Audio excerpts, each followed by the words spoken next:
Сокулук районуна эмдөөнүн экинчи этабын ишке ашыруу үчүн Кытайдан келген вакцинадан 15.600 доза бөлүнгөн. Учурда 300 миңге жакын жашоочусу бар райондо эмдөө иштери кызуу жүрүүдө. Вакцина алуу үчүн 14, ал эми медициналык мекемелерден сырткары 2 убактылуу эмдөө пункту ачылган. Центрде базардан келгендер, ушул центрде көбүрөөк мекемелер жайланышкан.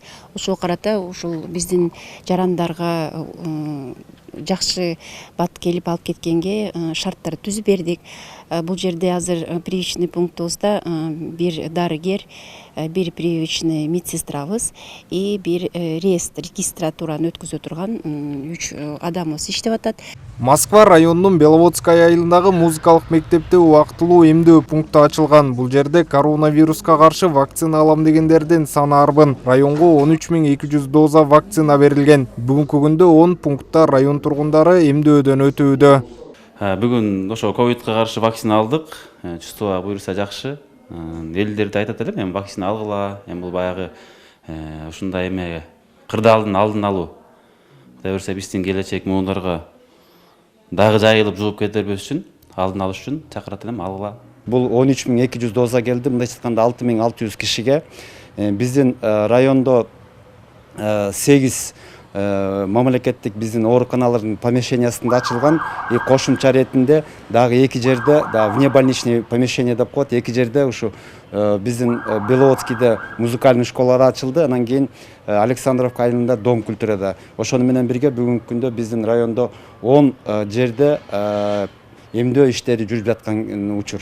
Азыркы күндө Москва районунда эпидемиологиялык кырдаал жеңилдей элек. Буга жарандардын эң жөнөкөй санитардык талаптарды сактабагандыгы себеп болууда. Тиешелүү кызматтар күн сайын эл көп топтолгон жайларда, кафе, ресторандарда коопсуздук эрежелеринин сакталышы боюнча рейдтик иш-чараларды өткөрүп, калк арасында түшүндүрүү иштерин жүргүзүшүүдө. Ошондой эле тургундарга эмдөө тууралуу маалымат берилип жатат.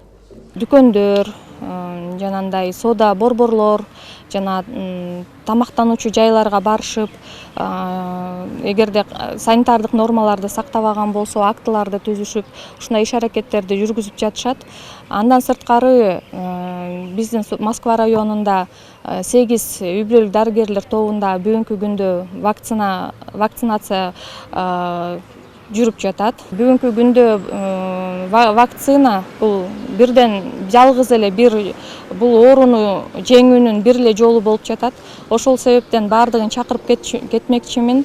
Эмдөөөнү өтүп, вакцинаны алып, бардыгыбыз ушул жактан чоң иш-аракет жасап, бул ооруну жеңели деп айтмак. Жалпысынан Чүй облусунда коронавируска каршы эмдөө кызуу жүрүүдө. Кытай эл республикасынан атайын борт менен келген Sinopharm вакцинасынын 90 миң дозасы Сары Өзөн чүйгө бөлүнгөн. Адистер жарандарды эмдөөдөн өтүүгө чакырышат. Себеби вакцина алуу коронавирустун жайылышына бөгөт коюунун эң эле натыйжалуу ыкмасы. Автандил Бактыбеков, Күмүшбек Куттубеков, СТВ.